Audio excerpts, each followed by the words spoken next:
Retrouvez Businesswoman avec MAF Pro, l'assurance des artisans, commerçants et professions libérales.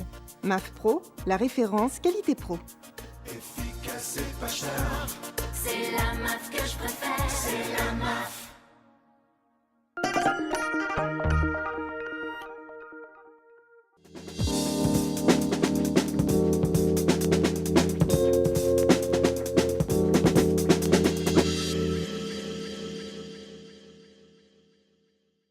Bonjour et bienvenue, merci d'être une nouvelle fois au rendez-vous de votre émission Businesswoman.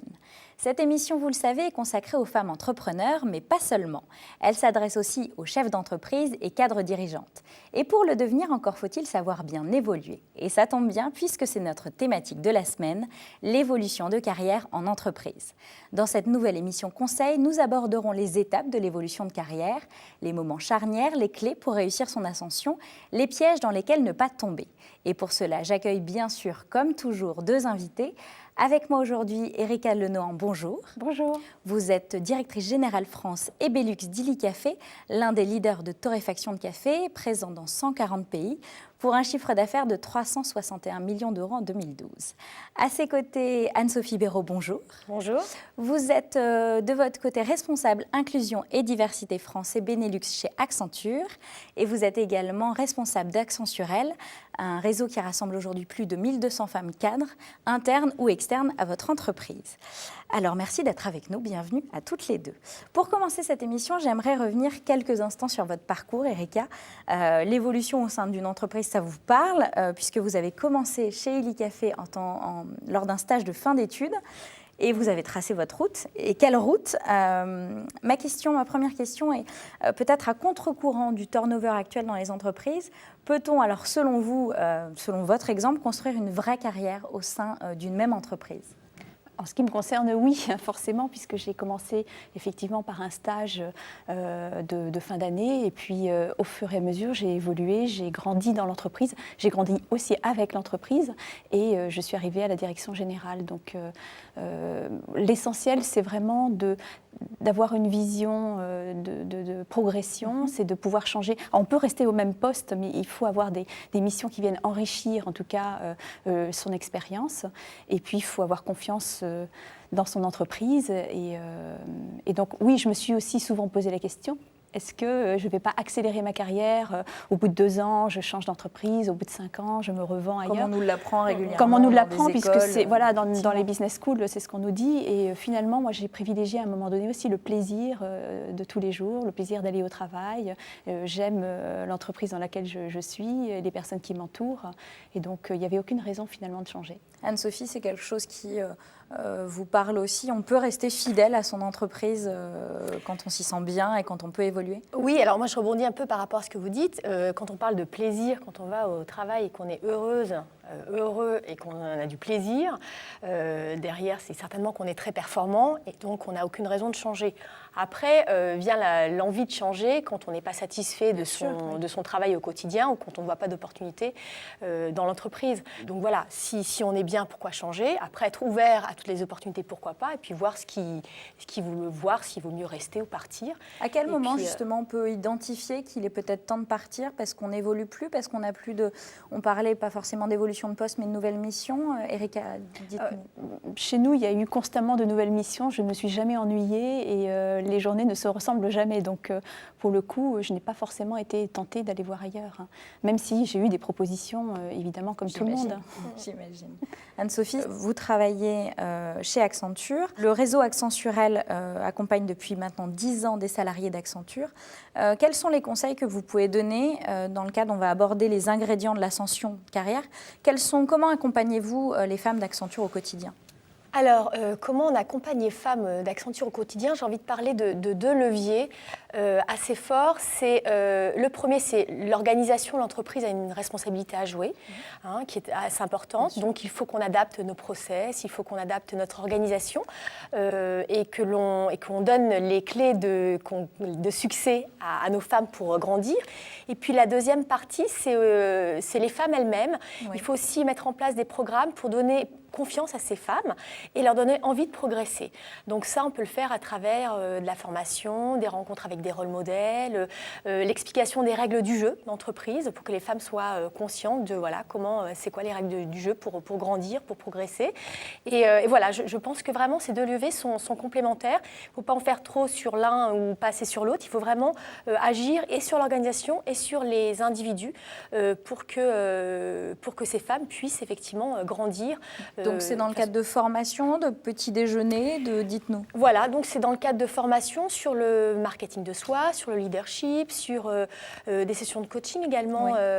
Les sessions de coaching qui sont un peu plus profondes, j'ai envie de dire, que les formations, qui donnent vraiment...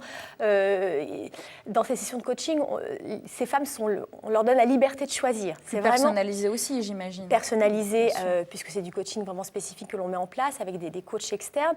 Et dans ces sessions, on se dit vraiment, mesdames, voilà où vous en êtes. Qu'est-ce que vous voulez faire de votre vie aujourd'hui? Et c'est assez... ça peut faire peur, oui. Mais au moins on donne la responsabilité de... Voilà, vous pouvez choisir. Il ne faut pas subir, vous choisissez. Alors, Erika, j'imagine que c'est quelque chose que vous devez faire aussi naturellement. Vous avez des équipes. Est-ce que vous apportez une attention aussi particulière aux femmes que vous pouvez sentir perdues ou non, d'ailleurs?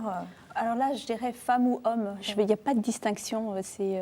Ça, c'est vraiment, c'est comme pour les recrutements, hein, on ne fait pas attention, c'est les compétences qui sont importantes. Donc oui, il faut évidemment coacher lorsqu'on voit qu'une personne est en déperdition, qu'elle a besoin d'être motivée. Et c'est l'encadrement, il faut parfois pouvoir être mentor soi-même ou en trouver un dans Alors l'entreprise. justement, on va en parler parce qu'effectivement, parmi les choses essentielles à retenir qu'on peut avoir d'ailleurs dans le coaching, on va dire faire connaître ses ambitions sans en faire trop, ne pas spoiler son supérieur direct, associer les autres à ses réussites. Il y a quelque chose qui est primordial pour vous deux, c'est effectivement le mentor. Erika, je crois que ce fut votre cas, vous avez eu un mentor et on va y revenir.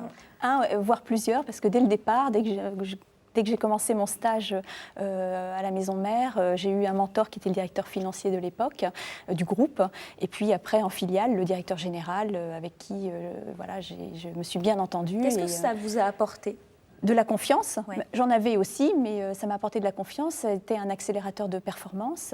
J'avais un modèle à suivre et c'était très motivant. Donc, et si jamais j'avais des doutes ou des obstacles, eh bien, c'était plus facile de les lever avec un mentor. Anne-Sophie, donc, ça c'est quelque chose clé de succès. Qui vous parle.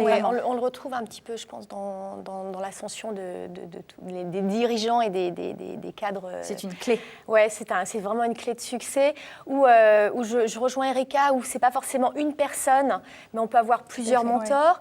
Ouais. Le mentor peut évoluer dans la carrière. C'est pas forcément une femme quand on est une femme. Ça peut être un homme, une femme. On peut avoir plusieurs mentors, donc prendre un petit peu de chacun, un charisme d'une personne, la pugnacité d'une autre.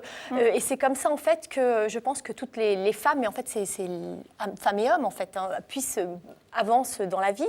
Et j'ai envie de dire que souvent, les mentors avancent aussi dans l'entreprise. Et c'est un peu une spirale. Ils nous aspirent vers le haut. Ce sont des rôles modèles auxquels on peut s'identifier, s'accrocher, se dire... ça nous oblige à regarder vers le haut et à se dire, voilà la voie à suivre. Alors justement, on parle des mentors internes à l'entreprise, mais Anne-Sophie, il y en a aussi à l'extérieur. Et si on parle d'extérieur à l'entreprise, on parle aussi réseau.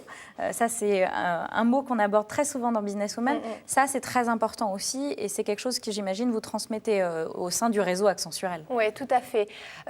Donc en fait, il existe un réseau Accenturel depuis 2005. C'est un réseau qui regroupe aujourd'hui plus de 1200 femmes interentreprises. L'objectif de ce réseau, c'est quoi? C'est de faire rencontrer des femmes sur une thématique commune qui est la carrière au féminin. Ce réseau, en fait, permet évidemment un apport d'expertise de personnes externes à l'entreprise, mais permet, comme tout réseau, d'échanger sur ce que l'on fait dans notre entreprise, de voir un petit peu, de se projeter aussi ce qui se passe à l'extérieur de notre entreprise. Et puis, toujours dans ces soirées, on termine par un cocktail où il y a forcément des échanges de cartes de visite et c'est une partie qui est assez importante. Alors, je voudrais juste dire que c'est un réseau de femmes, Mais ce qu'on encourage vraiment, en fait, ce qui est important, c'est les réseaux au sens large. Que ce soit le réseau de femmes ou un réseau d'anciens d'une école, ou le réseau d'un secteur. Voilà, c'est vraiment ce qu'on essaie de pousser. C'est soyez ouverts à ce qui se passe autour de vous, et un réseau est une bonne entrée en matière. Vous, en l'occurrence, Erika, vous faites partie de réseaux aussi dans votre secteur. Surtout dans mon secteur d'activité, parce que justement, ça permet de connaître mieux ses concurrents, de connaître mieux les acteurs de l'agroalimentaire. Aussi l'évolution du marché. D'aborder l'évolution du marché. Donc, effectivement, j'ai un rôle au sein du syndicat français du café. Je suis administrateur de l'Alliance 7 qui chapeaute plusieurs syndicats dans l'agroalimentaire. Donc, ça me permet d'échanger des cartes de visite, d'avoir de nouvelles idées. Donc, oui, c'est très important. D'accord. Dernier point que j'aimerais évoquer avec vous, revenons sur un moment essentiel dans la carrière, les enfants. On sait que le taux d'activité des femmes a tendance à baisser au moment de la maternité, et c'est encore plus flagrant à partir du 3e enfant. Vous êtes toutes les deux mamans. Erika, comment ça s'est passé pour vous? Ça s'est très bien passé. J'avais une certaine ancienneté dans l'entreprise, donc je suis allée tout naturellement annoncer la bonne nouvelle dès que j'ai pu le faire. Et j'ai tout de suite, d'emblée, expliqué qu'on pouvait compter sur moi pendant le congé maternité, que je ne voulais pas faire de parenthèse brutale. Et donc, je me suis organisée. J'ai briefé mes équipes. Elles avaient une feuille de route, donc elles ont gagné en autonomie, et je pense que ça leur a fait plaisir aussi, quelque part. Et moi-même, je me suis organisée, j'ai pris un ordinateur portable et je suis restée vraiment en contact quasiment au quotidien. Ce n'est pas un exemple en soi, je pense que les femmes ont le droit de faire une coupure. Moi, c'était un choix personnel, l'entreprise ne m'avait pas demandé de faire tout ça, mais j'avais tout simplement envie de rester connectée. Et donc ça s'est très bien passé. Anne-Sophie, j'imagine que vous apportez des conseils aussi à ce moment-là. Oui, alors j'ai envie de dire que les personnes, les femmes d'Accenture sont des consultants, donc c'est peut-être un peu plus facile de gérer. Oui. Elles sont chez des clients pour une durée déterminée, donc on peut très bien sortir de chez le client pendant une période donnée et repartir chez un autre client, voire chez le même client. Donc ça, c'est quand même quelque chose de peut-être de particulier. Ensuite, effectivement, la gestion des congés maternité, du congé maternité, c'est nous effectivement, c'est une super nouvelle. Hein, on ne va pas dire il faut le cacher jusqu'à 7 mois. Non, c'est normal. Non, c'est quelque chose de super et de normal. Hein. Il faut en parler. Et ça fait partie de l'équilibre d'une personne. Si on est bien et à l'aise, l'entreprise le sera aussi quelque part. Exactement. Et on veut des gens normaux avec des enfants, des parents. Hein, donc ça, c'est très important. Mais par contre, effectivement, les conseils qu'on peut donner, c'est anticiper son départ de congé maternité, s'organiser avec les équipes. Et puis, le retour aussi se prépare un petit peu. C'est-à-dire qu'en fait, avant d'arriver, on appelle un petit peu soit les ressources humaines, soit le manager, soit on va déjeuner avec un tel... Voilà, ça se prépare. Et c'est peut-être l'occasion aussi de revoir sa carrière, de faire peut-être de prendre un peu de recul. C'est presque une bénédiction parce que moi, ce que j'ai appris après un congé maternité, c'est justement à un peu plus responsabiliser les équipes. Oui. Hein. Donc, j'ai progressé en tant que manager et puis on se réorganise. C'est une question d'organisation réellement. On est beaucoup plus efficace peut-être pendant les horaires, des horaires normaux et puis parce qu'après, il faut aussi assurer à la maison. Donc, voilà, c'est presque, je dirais, un plus.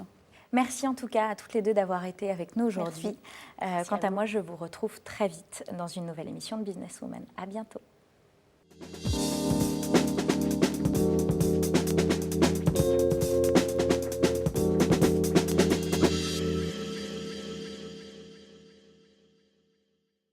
Business Woman vous a été présenté par MAF Pro, l'assurance des professionnels depuis plus de 60 ans. MAF Pro, la référence qualité pro. Efficace et pas cher. C'est la MAF que je préfère. C'est la MAF.